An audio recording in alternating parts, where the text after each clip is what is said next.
Welcome into Wingin It Wednesday, brought to you by our friends over at Service Cadillac. Carol Ross, Warren Cottle, and Stafford Barnett back from his sabbatical today. He's joined us in studio this morning. There's a clause in the contract that says when you do Wingin It Wednesday, family doesn't matter. You just can't go on these trips. Wait. You can't, I signed a contract? Yeah. It was after a lot of smoked cheese. You might not remember okay, it. Yeah, right. yeah. It's $1 million contract. I tend to get a little hazy after that. in Monopoly money.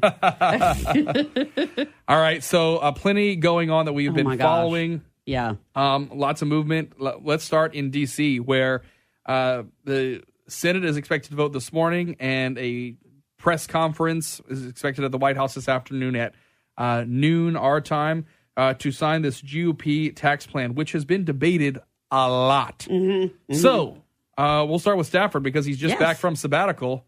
What are your thoughts on this? It's an interesting deal, right? So we've got the markets doing better than they've ever been in a very long time. We've got unemployment at record lows. I know that I've spoken to a lot of businesses outside of this area who are having trouble finding people, and we've kind of sold this as a jobs creating act, right? And I just don't know how it's going to do it.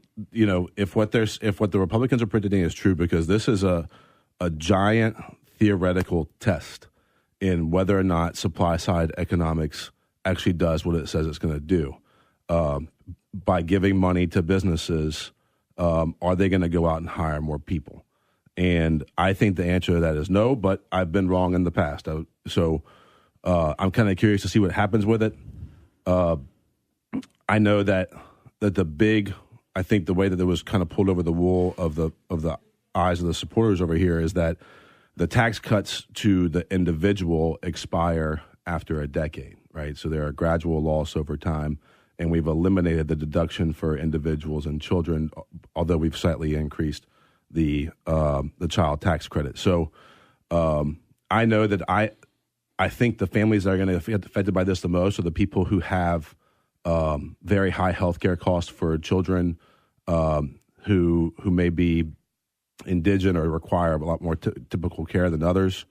I think your taxable income is going to go up. And it just seems like it's not the same tax cut that we saw from Reagan in the 80s. So, they've made some promises. They said that every, individual's income should go up by, I think, $4,000 over the next 4 years. They made some predictions about what the market's going to do. And if they don't do it, I think you're going to see some repercussions. All right. Warren, your turn now, sir. What do you think? I think it's a start. It's, it is nowhere near what I would like to have seen because I think we need some really serious tax overhaul and such stuff as that. Talking about how the markets have improved and all. The markets are basically a future-looking statistic. And the markets have gone up so much because they believe that this country is on the right path of recovery. And people are investing in it. There's money is coming back. And that's why people invest in those kind of things. It's not for the past, it's for the future. And that's why the market has outperformed the wildest dreams of anybody else. The only time you've seen the market really get overheated this way was during the Clinton years when you had Robert Rubin was the Secretary of the Treasury, and they were just pouring money into the private sector on their mergers and acquisitions and all of that. And there was no deal too big, no deal that they would not approve. If you want to merge, you want to buy this, you want to buy the world, come see us. Here's the money, low interest, no interest, whatever. And does the tax bill go as far as it could? I don't know, but it is at least a start. And that if you look at where we are today as compared to where we were over the last 16 years, there is just absolutely no comparison. And that, as Stafford said, unemployment's way down, and the people are actually optimistic today for the first time in a long time. All right, thank you for your time. All right, Carol, let's have you weigh in. Well, largely I agree with Warren, but I don't think this should be this should be confused with the real supply side tax cut bill, because it really is a mishmash. It's what they could get. The Republicans ended up, as usual, negotiating with themselves, And the Democrats really took themselves right out of the process. And I think that was a shame. There have been articles pointing out that even during the Reagan tax cut, Gephardt and Rostenkowski, both Democrats, had as much to do with writing the tax bill as President Reagan did. And they were willing to compromise, and they got like 70-some votes in the Senate. This is so totally different. The Republicans had to negotiate, both wings of the party, or all three wings of the party, had to negotiate among themselves to get something out. But they did it, and I think one of my listeners on Wingin It on the Ross Report just said it best. He said, "Well, a little bit of something is a lot better than a whole lot of nothing, because what we had before was a whole lot of nothing, a really, really deformed 70,000-page tax bill." Was this the clean bill that I would have liked to see? No. But does it start to put money back into the middle class? Yes, it does, with the increase of the deductions, the standardized deductions doubling. That alone will put more money into the middle class. And the only reason, if you think the wealthy are getting the biggest break, is because the wealthy, 10%, are paying 70% of the tax bill. So that is the reason why, if they're getting anything, they only cut theirs by 2.6%. So, they're not getting much out of this at all. But this is a good start. I think if the Republicans really wanted to do a supply side style tax break, the money would have gone to the taxpayer like the Bushes did when they did their cuts, right? So what we've got here is people sacrificing some of their deductions for some pretty outrageous deals, like business being able to write off expenses of private jet and maintenance, and getting rid of the inheritance tax and that type of stuff. Up to a point, it wasn't totally eliminated. Only up to a point. Yeah. All right, let's get same some thing with the mortgage in. interest. So the whole thing is a mishmash of interests, various interests. 232-1542. Your calls in on Wingin It Wednesday. Good morning. Good morning. It drives me nuts when I hear that we're cutting these, we're giving these people a break. This is their money to start with. Everybody that's getting a tax cut. That government doesn't make anything except a burden on us. Anyway, I'm excited. It's not as far as I'd have went, and it's probably not the best we could have done. But by George, it's a good start. All right, thank you. Let's take one more phone call to wrap up the segment. Mm-hmm. Good morning. You're on Wingin It Wednesday. I think our Democratic friend doesn't quite understand government. Mm-hmm. He made the statement that this tax bill causes the government to give businesses give businesses money. Government's not giving money. They're just not stealing the money they want to steal. Okay, and the fact of the matter is, government isn't giving back anything because they're collecting record amounts of revenue right now. The problem is on the spending side. Nobody addressed anything related to spending in this bill. But so are businesses. The businesses have got billions and billions of dollars. It's their money. It's their money. But think about the flaw in the logic here. They've got billions of dollars already that they aren't spending on raises or more employees, or you don't spur the economy by giving more money to your employees. You spur it by taking less from them, right? This bill just got passed. There's no way of knowing. Wrap this one up for us. Two things right quick. One, businesses do not pay taxes. You're right. Businesses collect taxes. Correct. That's what they do. They collect taxes from the consumer, from their clients and all that. Then they turn it over to the government. Secondly, is that what they've done, instead of hiring people in the past, because of what the fascists up there with the Democratic Party have done, is they've pushed these companies out of this country. So they're hiring a hell of a lot of people in China and India and Vietnam and Mexico and you name it, and not hiring them in the United States of America. You change this tax code a little bit to where they don't have to turn over as much of their money to the United States government than they made. What they're doing now, they're already starting to rebuild factories here. They're bringing some jobs back. And so, Warren, the unemployment and the rate in the United States says that everything you just said was absolutely incorrect. Well, so tell me, where's it incorrect? It's 4.2%. Do you remember when Lafayette got the 4.2%? Do you remember what happened? When Lafayette got below 4%, they were paying people $6,000 to show up to interviews for welding positions. The upward pressure on wages, maybe that's the side benefit. So here, what is it, right? Because we have a situation where two different things are getting claimed. We've got under President Obama, unemployment was low. Well, people left the job force. Well, now under President Trump, unemployment's low. Are people coming back in the job force, or are people still out of the job force? What is it? The unemployment rate that occurred over the last 8 years or whatever was because so many of those positions were filled with entry-level jobs, with minimum wage jobs. That's where you have seen the biggest growth. So you're saying median income has gone up? Huh? So you're saying median income has gone up? No. I'm just saying that what we have a hell of a lot more people employed at the very low end of it, the low wages, and the middle income people have not had a pay raise in about 30 years, adjusted for inflation. So you're saying that this tax cut is going to increase the median income of the U.S.? I'm going to say it's coming nearer doing that than what we've lived under for the last several years. They get to keep more of their own money with this higher standardized deductions. They get to keep more of their own money in the pocket. And guess what? Our economy is based about two thirds on consumer spending. There you go. They couldn't even do dynamic scoring in this because of those arcane Senate rules. So you can't even factor in what. First of all, you see the market going. That, as Warren said, that's a future indicator. The market was anticipating a tax cut. The market has seen the deregulation under Trump, which has really been a great boon for businesses. So we'll give this bill a little bit of time to get some of these situations, but you put more money in a consumer's pocket and they spend it, and there you go. All right. Okay, one quick wrap up, and then we got to go to the break. So why didn't they put more money in the consumer's pocket?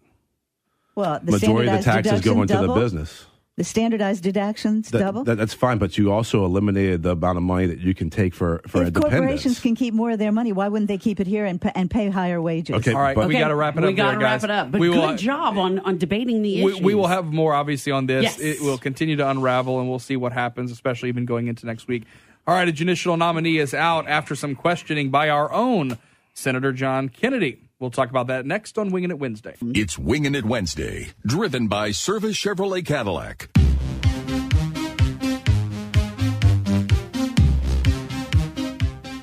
All right, so sometimes some of these Senate hearings, especially all these judicial nominees, can be kind of boring, kind of like C-SPAN material. So I was actually pretty interested when I saw what happened with our own Senator John Kennedy asking one of the federal judge appointees some questions about things he would have to deal with. The one thing that stood out to me was asking about, one of the first questions was about depositions. How many depositions have you been a part of? And he ended up landing on the answer of about 5, but they were not even his own.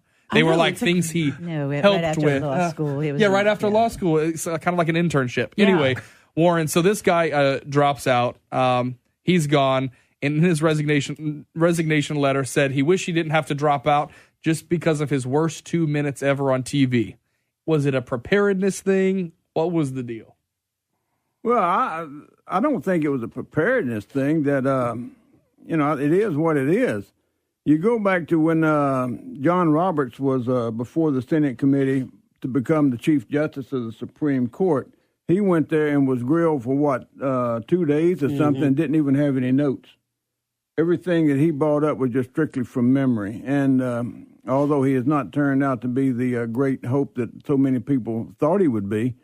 And I go back, that you need to be a judge and have all of these tickets punched and all that. If you go back to what has been called, I think, the greatest jurist of all times on the U.S. Supreme Court was Oliver Wendell Holmes. I don't think that man was ever a judge. I'm not so sure that he really ever practiced law. I mean, he knew the law inside and out. He was an attorney. He taught law in schools or whatever. But I don't think he actually ever served as a judge. If he did, it was just briefly. And he turned out to be one of the greatest jurists of all times. And so, I heard John Kennedy grilling this guy, and, it was comical to say the least, Well, if you don't, no, And so, anyway, that I think it's a good thing that he's gone. And, it's kind of the same way it was when Bush nominated Harriet Miers for the Supreme Court. Remember that? Yes. It was just one of those... Just not in the cards. Empty suit. Yeah. So Carol, I kind of watched this, and having watched the replays and all the reporting of it, I had to kind of go back in my mind to some of the cabinet confirmation hearings that happened. And, one who watches this like I do each and every day, and even some of the boring ones, I had to think, if it would have been a Democrat asking the same questions, the same thing would have happened, it would have been reported on as an attack on Trump by both sides. I mean, just because of the hyper-political environment we're in. But this is a Republican Kennedy did have to doing answer it. for it. I mean, he did because he said, look, I voted with Trump 93% of the time.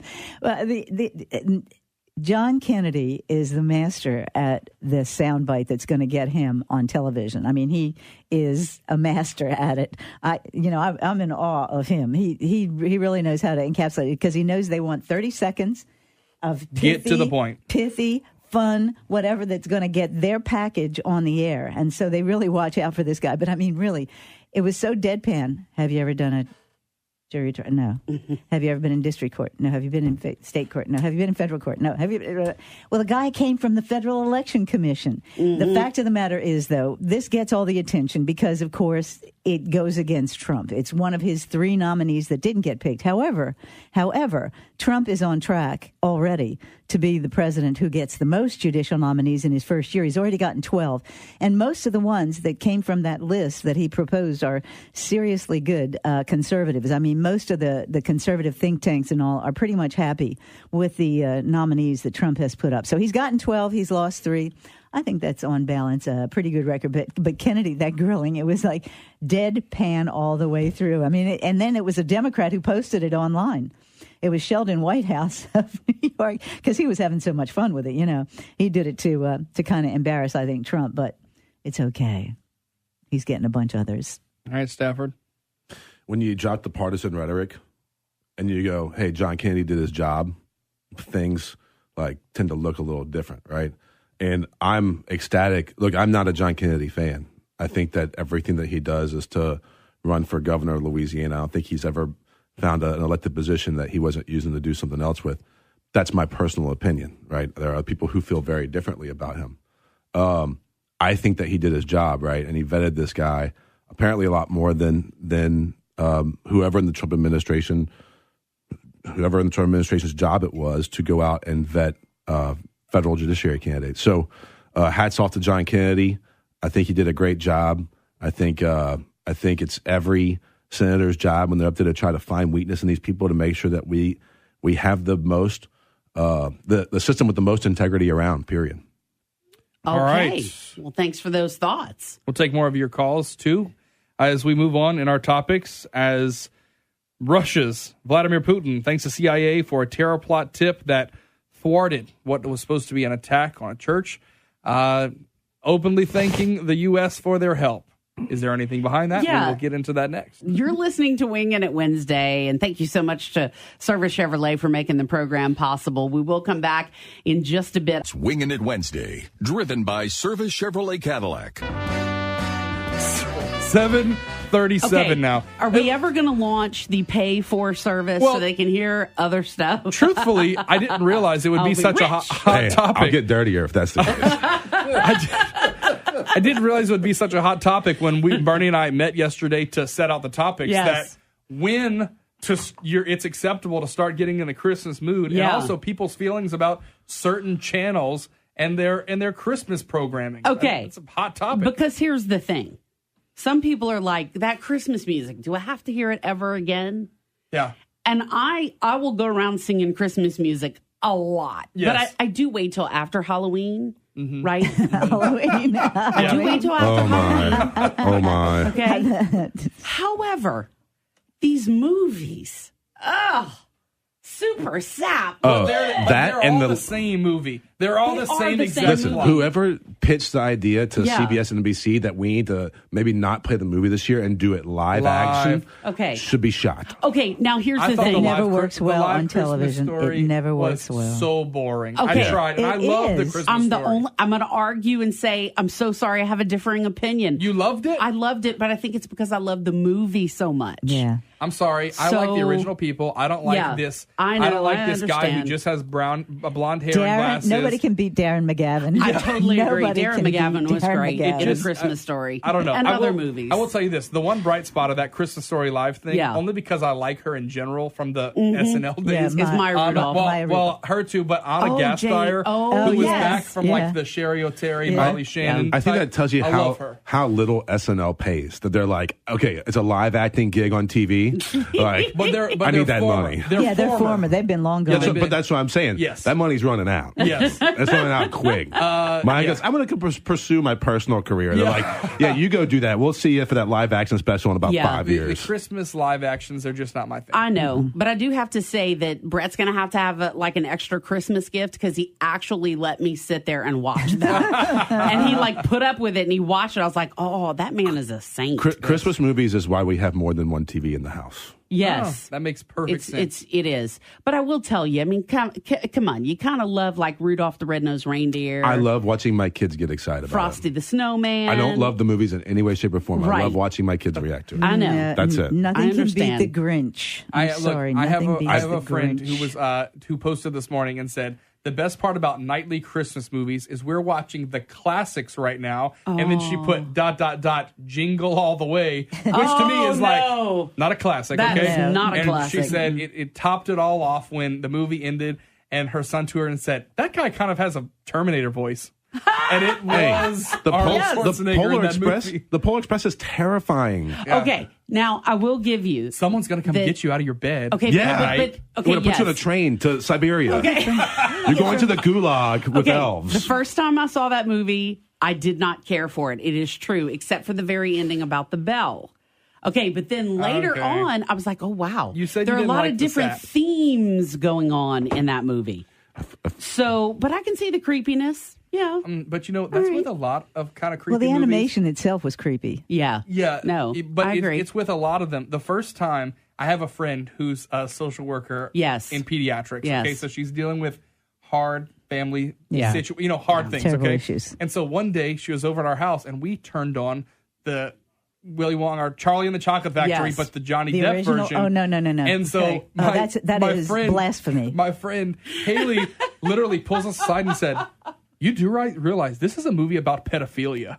And I was like, what? No. She's like, he's scouting these kids to move into his candy factory and he's tempting them with chocolate. That is sick. I said, take off. That take is off. really sick. Okay, social worker hat. Then now I watch it through that lens and I'm like, Did you creepy. ever watch the original? See, I like the original. The original is nowhere near that abomination that they did with Johnny Depp. There are 5 people in Acadiana pulling their hair out right now going, when are they going to talk about Putin? Yeah, exactly. Okay. Well, y'all want to move on to Putin? Let's move to Speaking Putin. of Willy Wonka, Weirdos and freaks. and his chocolate factory. Yeah. The lollipop All right, Carol, we'll start with you. Putin issues a really public thank you to the CIA for helping to thwart. I love that word, by the way, because it makes no sense, but thwart a terror attack there. What do you make of the very public thank you? Isn't this a charming side of Vlad that we have never seen before? That he does this publicly and this warm thank you to the CIA and to President Trump for foiling this plot. And by the way, a subtext here is Putin is very astutely using the Russian Orthodox Church to promote himself and his agenda. He's been very tight with the church, and this was an attack on one of their really iconic churches. And so maybe is that the reason why he went public? I don't know, because he wants to solidify his relationship with the church. I have no idea. But I do think he does have a sense of humor in that he, tweaking the media here in the United States, it has got to be a part of that as well. Otherwise you do this stuff back channel. Mm-hmm. You don't do this stuff publicly. There's no reason to do it publicly. However, there's been some cooperation, and even most analysts will say this comes at a time, this was like the second phone call they had, and it comes at a time when U.S.-Russia relations are really not very good because of his invasion and annexation of Crimea and his ongoing assault on the Ukraine. However, the allegations, of Russian meddling, I think he just loves to really tweak the American media because in that, he has an annual press conference, and it was 4 hours long. Yeah. And in one of those, he continually denies any meddling in the elections. I don't doubt that they tried something. I don't think they got anywhere. They try something all over the world, as we do.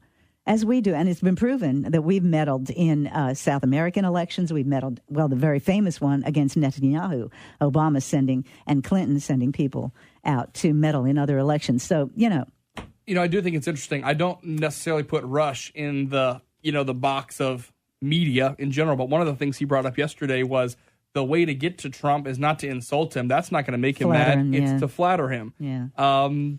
Leading the people who think Russia's using the White House to think maybe this was part of it. But Rob, think Hold on, about this. let's go to, we're He's come not back to as you. shallow as everybody thinks. Well, we're going to come back to you. Yeah, so that's a very interesting perspective. My perspective is at the end of the day, Putin was a master KGB agent who specialized in disinformation campaigns, right? In any kind of stability, no matter how Russian looks in it, is a positive for him. So the investigation, no matter where you stand, what side you stand on it, is great for Putin because it creates instability in the beacon of democracy for the globe, right? And how can you add more instability to that?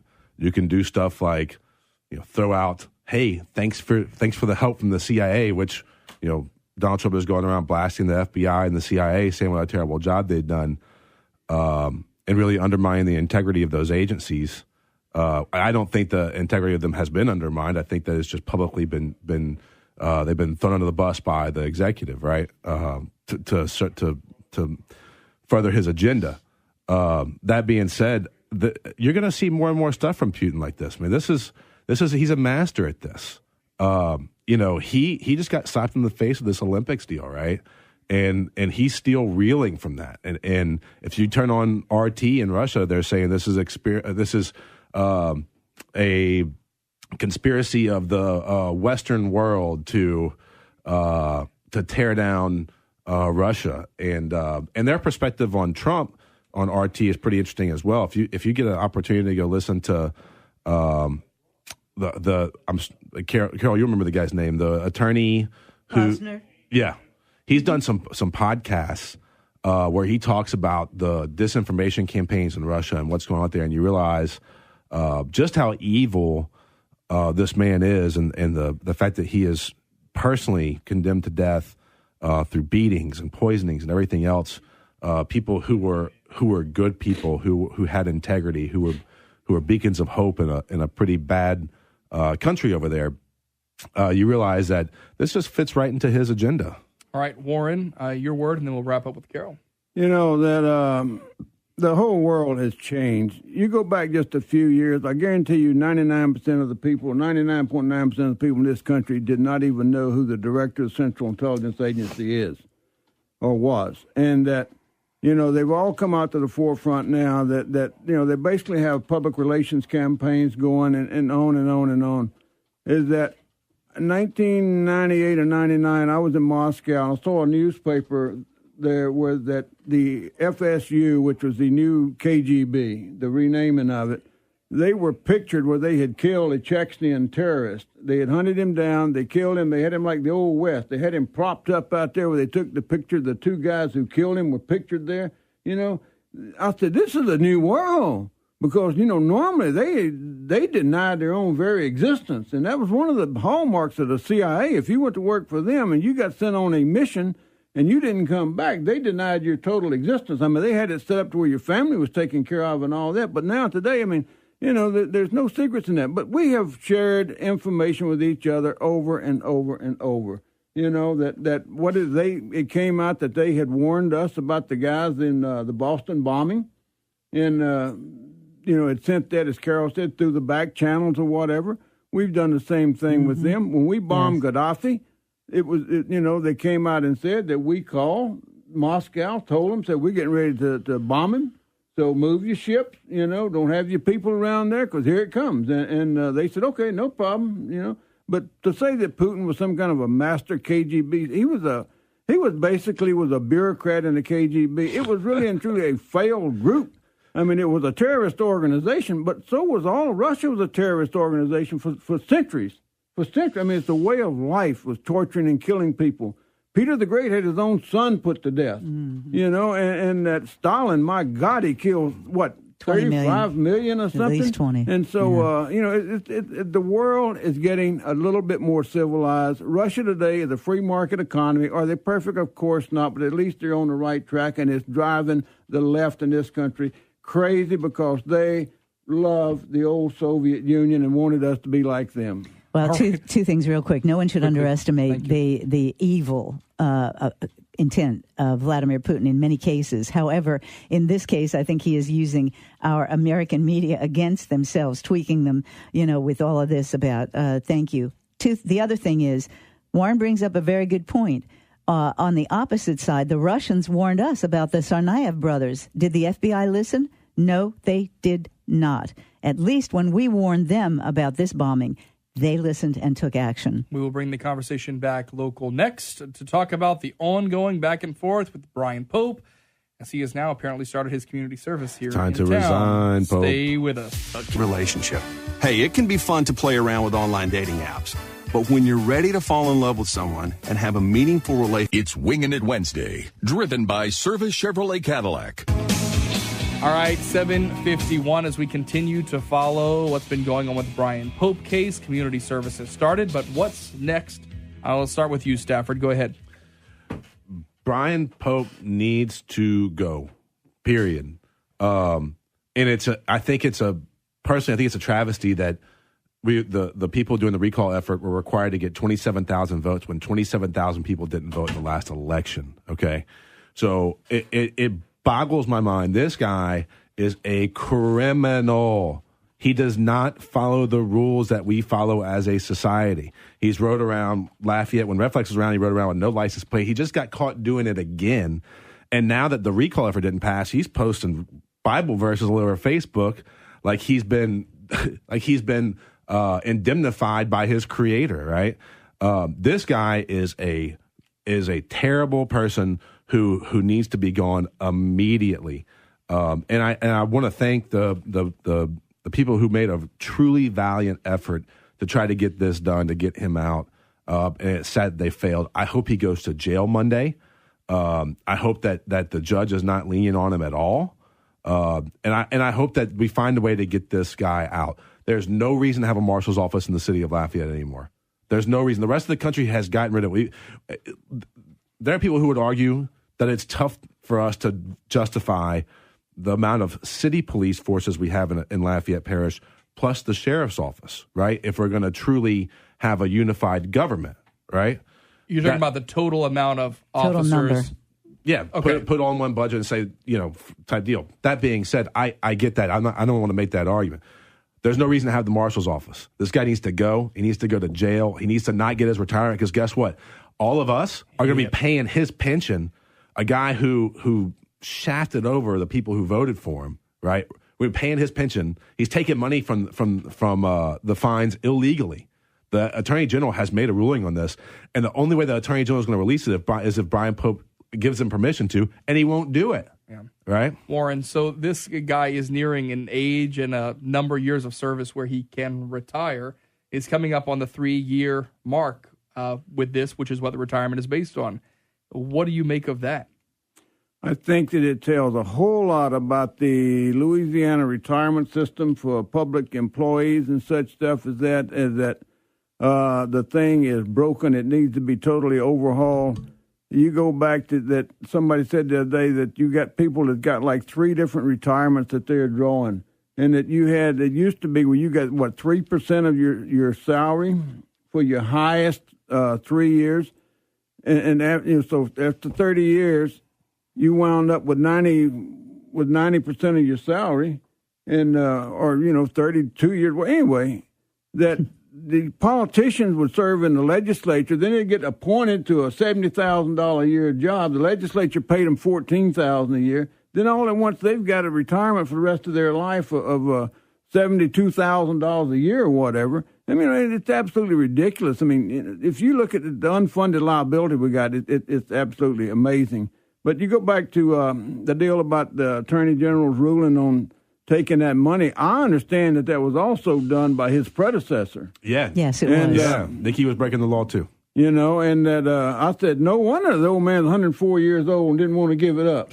Money will buy you some great doctors. So, Carol, we were talking about, he's mentioning... Nikki Picard was a lot smarter politician. Yeah, he was. He was mentioning some salaries, throwing out 70s and everything. Isn't Brian Pope over 200,000? a year? His Isn't it like actual $258 or salary something? is in the 80s, 82, 83,000. However, with the additional emoluments that he's putting in his pocket illegally, because the state law has specifically excluded Shreveport and Lafayette because their offices are funded already by consolidated government. So lining his own pocket is a violation of the emoluments clause or whatever.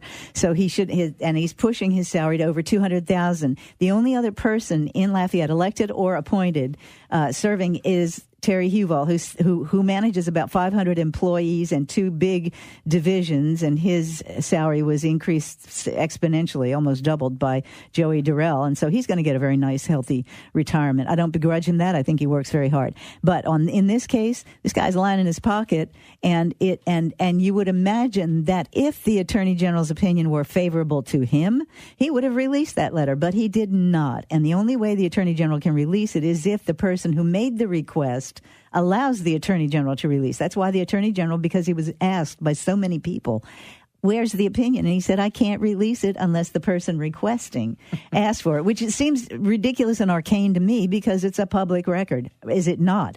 So at any rate, if you go back and look at the timeline of Brian Pope, which I have done on the Ross Report, heard 2 to 4 p.m. each weekday on KPEL. Nicely placed. Plug. Thought you'd like that, Ross. Yes. Anyway, we've gone back, and even I could not imagine. I think Claire Taylor's headline in the Sunday Advertiser was the best. Brian Pope's 3 crazy years, and it's about to be 4. The judge himself, Judge Edwards, has been on top of this. And I've interviewed Gary McGoffin, who filed the revocation of probation. And the very day that he filed it, Brian Pope says, well, I've got my plan in place. So over the weekend, he starts his community service, which could have been teaching people about the public records law, but no. Which actually I think it's better. I think he's better picking up trash than teaching people about the public records law, which he obviously has violated. If he taught that, it would be do as I say, not as I do. Stafford, let me tell you. Wrap this one up for us. Look, I'm not a fan of holding a group accountable for one person, but I would like to strongly encourage the published Republican Executive Committee to kick him off the board. This is what I've asked them about it several times. Or at least publicly condemn him. I would like to see that happen. Because they can't hold the moral high ground and continue to associate with this criminal. Well, it's not a matter of the moral high ground. They can't, if he's not convicted of a felony, and he hasn't been, his felony trial is not until February. Those are the rules. Well, then he'll be retired by then. If he goes to jail Monday. Well, I mean, that's very possible. Very possible. I don't know, but I've asked them about it. Warren's on the executive committee, so he can talk more about that. And the state law says the only way they can be removed is by changing political parties, moving out of the district they were represented to serve, or being convicted of a felony. Ask him to resign. You can ask. I send that letter where you've asked him to resign. Send it to the media as well. And based on his actions so far, he has to be pushed to do anything. And hasn't really done. Even the judge can't believe some of the contempt of court filings that he's had. Every step along the way, he has stonewalled. And I tell you, as I've told people before, he was my neighbor, many years ago. And I thought when he got elected, everybody thought it was a fresh face and he had a great career ahead of him. And look what has happened. Didn't his attorney go to jail for lying too? Yes, because his attorney went to jail and got this bar. Like, this guy is scum of the earth. And when the lawyer, Ms. Rabelais, resigned from the case, it's because she's representing the LCG, and the criminal attorneys who are representing him would not take over the case. And the judge said publicly, "Why? Your attorneys are trying to keep you out of jail. Why would your criminal attorneys not want to take over this?" And this BS hit job that he pulled on the guy who tried to run the recall effort. Part of the recall. Yes. That is the dirtiest of the dirtiest I've seen in Louisiana in a long All right, we got to leave it right there. Wingin' It Wednesday each and every week. Brought to you by Service Cadillac. Good to see you again, Stafford. Merry Christmas. Yeah, that's what I wanted to say. Merry Christmas. I brought cheese. Merry Christmas. He's a cool cheese dude. Bernie, just wait to cut the cheese until after 9 o'clock.